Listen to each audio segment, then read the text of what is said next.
Hello my dear students, I hope you all are doing good and in this video we'll solve a reading test कि जो आपका आज का reading test है उसको हम सॉल्व करेंगे। मैं एक्सप्लेन करूँगी आपको कि आपने कैसे अपने रीडिंग टेस्ट को सॉल्व करना है सो दैट आपके ऑल क्वेश्चंस के आंसर आप करेक्टली फाइंड करो एंड राइट करो एंड फुल आप अपना स्कोर अचीव करो। सो ये हमारे पास ही रीडिंग का पैसेज है। सो ये फर्स्टली किसके अबाउट है, it's almost time for the next republic festival. So किसी फेस्टिवल के बारे में बात करेंगे, एक्सप्लेन करेंगे जो भी पैसेज है एंड ये पैसेज का नेक्स्ट फर्दर पार्ट है। सो इधर तक पैराग्राफ्स हैं, नेक्स्ट यहाँ से स्टार्ट है। सो जब भी आपने स्टार्ट करना है रीडिंग टेस्ट, आपने पहले पैसेज को रीड नहीं करना, आपने सबसे पहले क्वेश्चंस को देखना है, क्वेश्चंस को रीड करना है, उसमें से जो भी मेन कीवर्ड्स हैं जो क्वेश्चन वो कर रहे हैं उसको आपने हाईलाइट करके देन अपने अकॉर्डिंगली पैसेज की लाइंस को रीड करना है एंड अपने आंसर्स को आपने फाइंड करना है। सो सबसे पहले हमारे पास कौन सा टॉपिक है, true false. True false not given. So आपने देखना इधर आपको ट्रू फॉल्स गिवन है या फिर यस नो गिवन है। सो अगर आपको ट्रू फॉल्स गिवन है तो आप ट्रू फॉल्स मार्क करोगे, तो अगर आपको यस नो गिवन है तो आप यस नो मार्क करोगे। सो ऐसे नहीं कि ट्रू फॉल्स है तो आप यस नो मार्क कर दोगे तो वो रॉन्ग हो जाएगा। सो देखना है आपको, उन्होंने ट्रू फॉल्स दिया देन आपने अपने आंसर्स को अकॉर्डिंगली मार्क करना है। So first question is the festival is held every year. So passage था किसके रिगार्डिंग, किसी फेस्टिवल के रिगार्डिंग। सो फर्स्ट क्वेश्चन कौन सा है ट्रू फॉल्स में से। सो अगर तो जो क्वेश्चन गया डिटो सेम मैच कर रहा है पैसेज में देन हमारा आंसर होता है यस ट्रू। अगर इसके ऑपोजिट उसमें दिया होता है कंट्रास्ट में देन हम मार्क करते हैं फॉल्स। अगर हमें इसके बारे में कोई भी इन्फॉर्मेशन गिवन नहीं देन हम मार्क करते हैं नॉट गिवन। या फिर हमें कुछ कोई इन्फॉर्मेशन गिवन है बट बाकी जो लेफ्ट पार्ट है उसमें उसके अबाउट हमें कुछ भी गिवन नहीं है देन भी हमारा आंसर होता है not given. So first question is the festival is held every year. कि जो फेस्टिवल है वो एवरी ईयर हर एक साल ही होता है, ठीक है। सो एवरी ईयर अगर तो पैसेज में हमें गिवन होगा कि जो फेस्टिवल है वो एवरी ईयर ही गिवन है देन हमारा ये आंसर होगा ट्रू। अगर उन्होंने बोला कि ये फेस्टिवल एवरी ईयर नहीं होता देन हमारा ये आंसर होगा फॉल्स। सो हम रीड करते हैं अपना पैसेज। एज यूजुअल मीन्स हमेशा की तरह the festival will be held in the last weekend of June this year on Saturday to Monday 27 to 29 June. कि एज़ यूजुअल कि हमेशा की तरह जो फेस्टिवल है वो होगा जून के लास्ट वीक में, बट इस टाइम का जो उन्होंने डेट दे दी 27 से 29 तक। सो हमेशा की तरह, एज़ यूजुअल मीन्स हमेशा की तरह कि हर बार की तरह एवरी ईयर की तरह ये फेस्टिवल जून में होता है। सो ये फेस्टिवल कब होता है, एवरी ईयर होता है। सो इधर क्वेश्चन कौन सा था, the festival is held every year. So same information given थी। सो ये हमारा आंसर क्या है, ट्रू। वेट हम मार्क करते हैं इसको, वेट अ सेकेंड, यस ये हमारा आंसर है true. Next question, this years festival focuses on the towns history. कि इस साल का जो फेस्टिवल है वो किस पे फोकस कर रहा है, जो टाउन की हिस्ट्री है। मीन्स जो भी टाउन की हिस्ट्री होगी, टाउन कैसे बना, कैसे उसमें डेवलपमेंट हुई, क्या क्या चेंजेस आए, जो भी उसकी स्टार्टिंग एज से लेके अब तक का जो भी डेवलपमेंट कैसे डेवलप हुआ टाउन की हिस्ट्री पे फोकस करता है। उन्होंने बोला कि इस साल का जो फेस्टिवल है वो किस पे फोकस करता है, टाउन की हिस्ट्री पे। सो अगर हमें गिवन होगा कि इस साल का फेस्टिवल टाउन की हिस्ट्री पे फोकस कर रहा है देन हमारा आंसर होगा ट्रू। अगर नहीं फोकस करेगा देन हमारा आंसर होगा फॉल्स। सो हम रीड करते हैं। हमने कहाँ तक रीड कर लिया था अपना, 27 to 29 जून तक रीड कर लिया था। नेक्स्ट रीड करते हैं। Ever since last year's festival the committee has been worked at work to mark this year's the best ever. कि इस बार जो कमेटी ने लास्ट ईयर की तरह जो इस बार कमेटी के जो एफर्ट्स हैं वो क्या है कि इस बार का जो इस ईयर का फेस्टिवल है उसको बेस्ट एवर फेस्टिवल उन्होंने बनाना है। द थीम इज़ जो फोकस है फेस्टिवल का, थीम क्या है, theme is written through the ages की बात की गई है।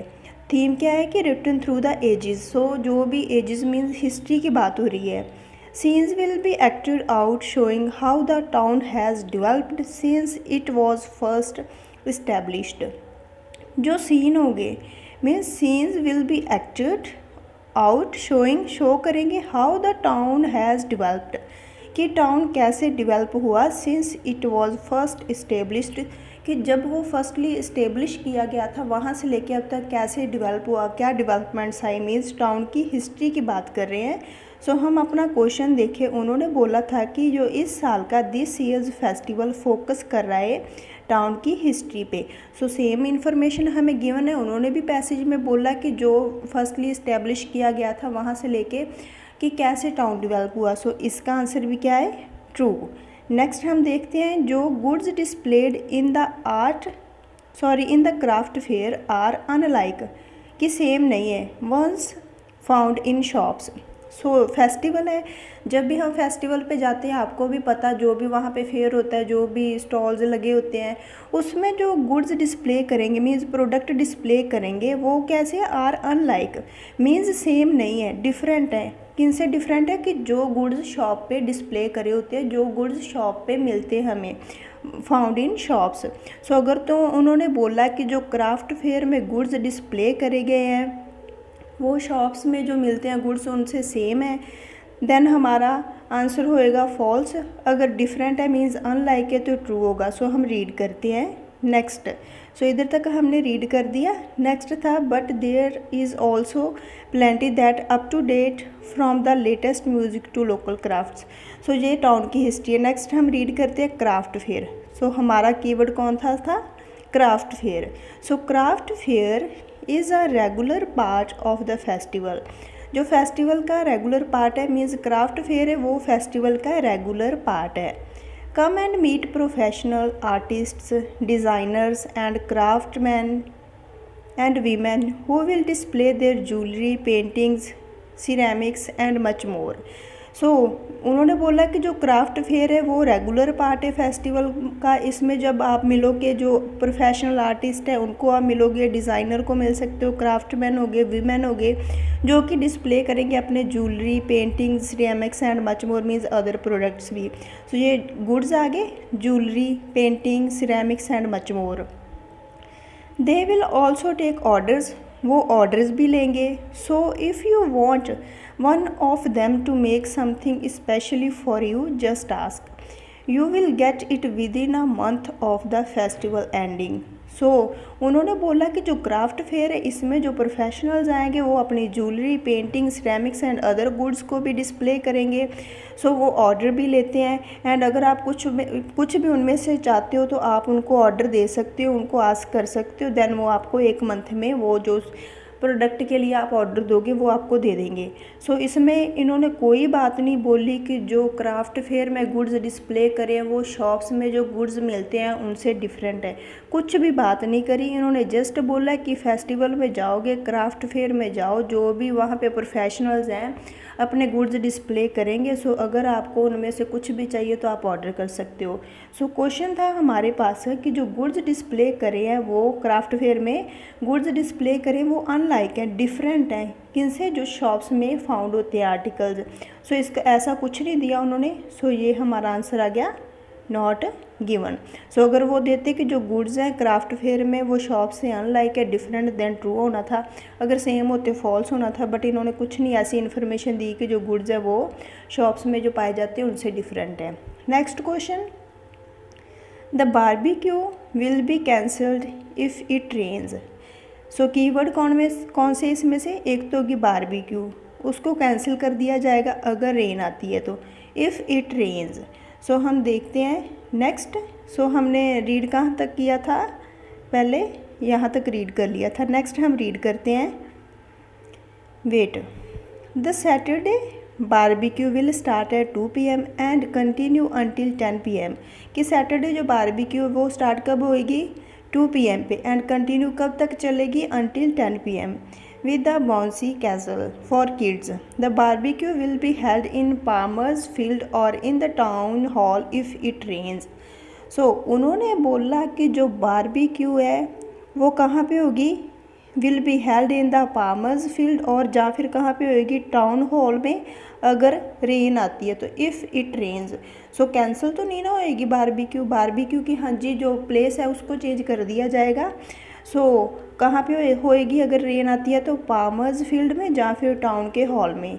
सो इधर इन्होंने क्वेश्चन दिया था कि जो बारबेक्यू है वो कैंसिल ही हो जाएगी अगर रेन आती है तो। नो, कैंसिल नहीं होगी। जो उसकी प्लेस है वो हमने बता दी कि जहाँ तो टाउन के हॉल में होएगी या फिर फार्मर्स फील्ड में होएगी। सो ये हमारा आंसर आ गया फॉल्स। नेक्स्ट, जो अडल्ट्स हैं can attend the barbecue at any time without charge, कि जो अडल्ट हैं वो बारबेक्यू को अटेंड कर सकते हैं किसी भी टाइम पे, जब मर्जी, day, night, evening, afternoon, morning, means कभी भी अटेंड कर सकते हैं without any charge, means freely वो बारबेक्यू को अटेंड कर सकते हैं। कौन?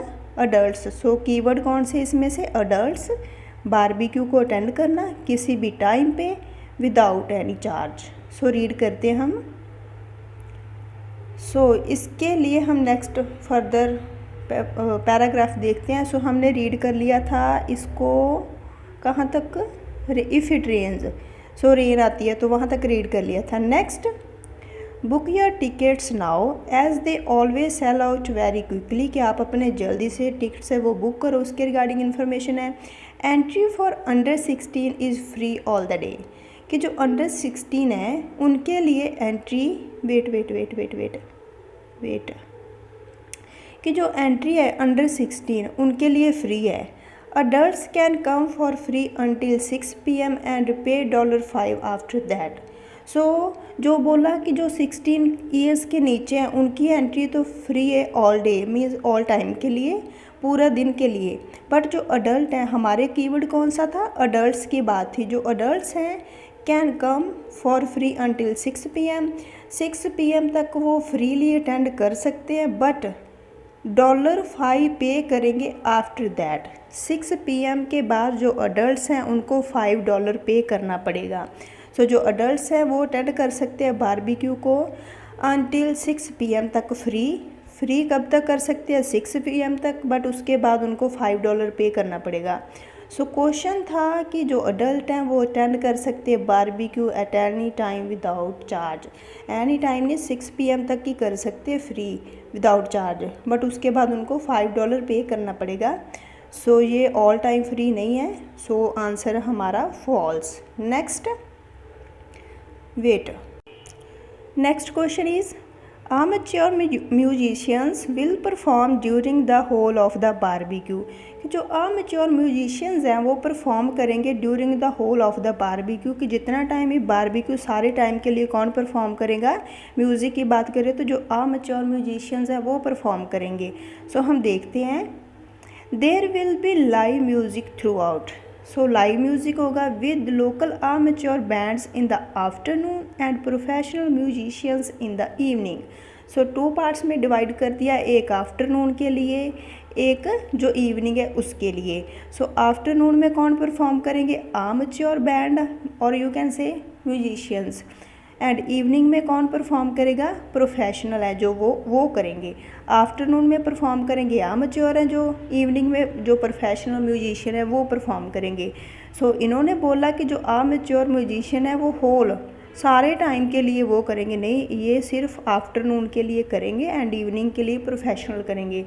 सो आमेच्योर पूरे टाइम के लिए नहीं करेंगे। सो इसका आंसर है false. Next, seating is available for watching the boat races. So boat races को देखने के लिए सीटिंग अवेलेबल है। सो अगर तो बोट रेसेस को देखने के लिए सीटिंग अवेलेबल है देन ट्रू, अगर सीटिंग अवेलेबल है नहीं है देन फॉल्स, अगर इन्फॉर्मेशन गिवन नहीं है देन नॉट गिवन। सो हम देखते हैं, on Sunday we are delighted to introduce an afternoon of boat races. So keyword था बोट रेसेस, वो मिल गया। Arranged by the Ripton Rowing Club, the spectator area by the bridge has plenty of room to attend and cheer the boats home. In addition, a number of benches. सो जो boat races के बारे में given है, सो इसके लिए उन्होंने बोला कि प्लेंटी ऑफ रूम्स अवेलेबल है टू स्टैंड के लिए, या फिर in addition number of benches भी हैं, मीन्स सीटिंग एरिया अवेलेबल है। सो सीटिंग एरिया अवेलेबल है। सो इसका आंसर क्या है? True. Next, people attending the festival, जो पीपल अटेंड करेंगे festival will be asked to donate some money, कि उनसे पूछा जाएगा, उनको बोला जाएगा थोड़ी सी मनी, कुछ मनी डोनेट करने के लिए। टू डोनेट सम मनी, कुछ मनी डोनेट करने के लिए उनको बोला जाएगा। सो अगर तो बोला जाएगा कि जो पीपल अटेंड करेंगे then true, otherwise false, otherwise not given. So check करते हैं हम। सो नेक्स्ट था winners of the races will be presented with trophies. Okay, all money raised by the festival will go to support the sports club in Ripton. कि जो भी money raise होएगी festival से उनको किस पे यूज़ किया जाएगा, to support the sports club in Ripton. So इधर कोई इन्फॉर्मेशन गिवन नहीं है कि जो पीपल अटेंड करेंगे उनको मनी के लिए बोला जाएगा, डोनेट करने के लिए। सो कुछ नहीं बोला ऐसा। सो इसका आंसर है नॉट गिवन। सी, हमने 7 to 14 ट्रू फॉल्स आंसर किए। सो आई थिंक मेरे अकॉर्डिंग तो ट्रू फॉल्स एंड ब्लैंक्स सबसे इजी होते हैं आपके रीडिंग टेस्ट में। सो जब भी आप अपना रीडिंग टेस्ट सॉल्व करते हो तो आपने पहले ट्रू फॉल्स एंड ब्लैंक्स को सॉल्व करना है। सो अगर आप कीवर्ड्स को हाईलाइट करके क्वेश्चन का मीनिंग अंडरस्टैंड करके देन आप पैसेज को रीड करते हो, इससे आपको काफ़ी हेल्प मिलती है अपने आंसर्स को करेक्टली फाइंड आउट करने के लिए। सो ऐसे आपने सारे के सारे आंसर्स को करेक्टली फाइंड आउट करना है, देन आपके ऑल आंसर्स सही जाते हैं तो आप एक बहुत अच्छा स्कोर अचीव कर सकते हो अपने रीडिंग में। सो ये मैंने आंसर्स राइट किए हैं। सो नेक्स्ट ये तो थे ट्रू फॉल्स के। नेक्स्ट पैसेज है हमारे पास ब्लैंक्स के लिए। सो जैसे कि ये पार्ट्स थे पैसेज के, देन हमारे पास ब्लैंक्स है। सबसे पहले आपने देखना है कितने वर्ड की बोला गया है, 1 वर्ड। देन इसका नेक्स्ट 15, 16, 17, 18, 19, 20। सो पहले आपने क्वेश्चन नंबर भी देखना, 15 के बाद 16, 17, फिर 18 इस साइड जाओगे, फिर 19, फिर 20 को फाइंड करोगे। देन ये हमारे पास ट्रू फॉल्स के आंसर्स हैं, ये हमारे पास ब्लैंक्स के आंसर्स हैं। सो अगर आप मैच करना चाहो तो उधर से कर सकते हो। नेक्स्ट देखो, सो हमारे पास अगर ब्लैंक्स की बात करें, सो 1 वर्ड हमने आंसर करना है। तो इसमें कौन कौन से कीवर्ड्स हाईलाइट किए हैं उन्होंने, रिस्क फैक्टर की कौन से रिस्क हैं, रिस्क के बारे में बोला गया है। हैवी लोड पे क्या रिस्क है, ऑकवर्ड पोस्चर पे क्या रिस्क है। नेक्स्ट एग्जांपल्स गिवन है फार्म एक्टिविटीज़ की। लिफ्ट करना, सैक्स ऑफ मीन्स किसी चीज़ को लिफ्ट करने की बात बोली गई है। देन उसके बाद जो रिस्क रिडक्शन मेजर्स है टू कंसिडर की कौन से मेजर्स है जिनको कंसिडर करके रिस्क को रिड्यूस किया जा सकता है। सो हम फाइंड आउट करते हैं। सो फर्स्ट था हैवी लोड के बारे में, लिफ्ट करना किसी चीज़ को, उसकी बात हो रही है। सो हमारा आंसर होगा 1 word C. Farms tend to be full of activity. There are always jobs to be done and some tasks require physical manual work. While it is good for people to be active, there are risk factors associated with this and efforts need to be made to reduce this. So the first risk relates to the carrying of an excessive load or weight. So पहला risk किससे जुड़ा है, carry करना excessive load या फिर wait, heavy weight की बात होगी। सो हैवी लोड की बात होगी। सो इधर ही हमारा आंसर होगा, लिफ्ट करने की बात कर रहे हैं किसी चीज़ को। सो देखते हैं, this places undue demands on the spine and can cause permanent damage. कि जो स्पाइन की बात कर रही है उस पर इनको करना है एंड देन इससे क्या परमानेंट डैमेज हो सकता है। Examples of task that involve this risk are moving 50 kilogram fertiliser bags from one side to another. Means move करना 50 किलोग्राम के फर्टिलाइज़र बैग को मूव करने की बात हो रही है एक प्लेस से दूसरी प्लेस तक। शिफ्टिंग को बोल दिया उन्होंने लिफ्टिंग। सैक्स ऑफ, जो 50 किलोग्राम फर्टिलाइज़र के बैग्स हैं, बैग्स को उन्होंने बोल दिया सैक्स ऑफ। मीन सैक्स का मीनिंग हो गया बोरे, जो फर्टिलाइज़र खाद के बोरे होते हैं उनकी बात हो रही है। सो हमारा आंसर है 50 किलोग्राम फर्टिलाइज़र बैग्स। तो बैग्स को उन्होंने उधर ही चेंज कर दिया। सो हम फुल आंसर राइट नहीं करेंगे, ऐसे तो हमारा 2-3 वर्ड का बन जाएगा 50 किलोग्राम देन फर्टिलाइज़र। सो अगर हम 1 वर्ड की बात करें तो हमारा आंसर फर्टिलाइज़र है। सो अगर हम ओनली 50 किलोग्राम राइट करते हैं देन उसकी कोई सेंस नहीं बनेगी। सो इधर हमारा आंसर है फर्टिलाइज़र। नेक्स्ट, कैरी करना फूड फॉर एनिमल, जिसको देखते हैं हम। और carrying heavy buckets of animal feed around fields, जहाँ फिर कैरी करना जो एनिमल फीड है मीन्स एनिमल का फूड है उसको कैरी करने की बात हो रही है। सो ये हमारे पास इन्फॉर्मेशन गिवन है कि कैरी करना फूड फॉर एनिमल्स। सो उधर था कैरी करना animal feed means food for animal. So heavy load को देख लिया। नेक्स्ट ऑकवर्ड पोस्चर को आप देख सकते हो। उसके बाद अगर रिस्क फैक्टर है a lot of dash while working, so इधर किसी रेस्टलेस को लिफ्ट करने की बात हो रही है, उसको देखोगे आप। Moving something around a big, किसी बिग चीज़ की बात हो रही, कौन सी बिग चीज़ है उसको आप आंसर करोगे। फिक्सिंग अ फॉलन, किसी फॉलन चीज़ को फिक्स करना उसके बारे में आप बात करोगे। बाय करना, पर्टिकुलर किसी चीज़ को बाय करने की बात करी है। सो उससे क्या, टू हेल्प विद सपोर्ट। सो इसके आंसर इधर गिवन है, तो आप मैच कर सकते हो एंड कमेंट सेक्शन में भी कमेंट कर सकते हो अपने आंसर्स। सो अगर आपको कोई डाउट है देन भी आप कमेंट सेक्शन में कमेंट करो। Please like this video, share this video and do subscribe this channel.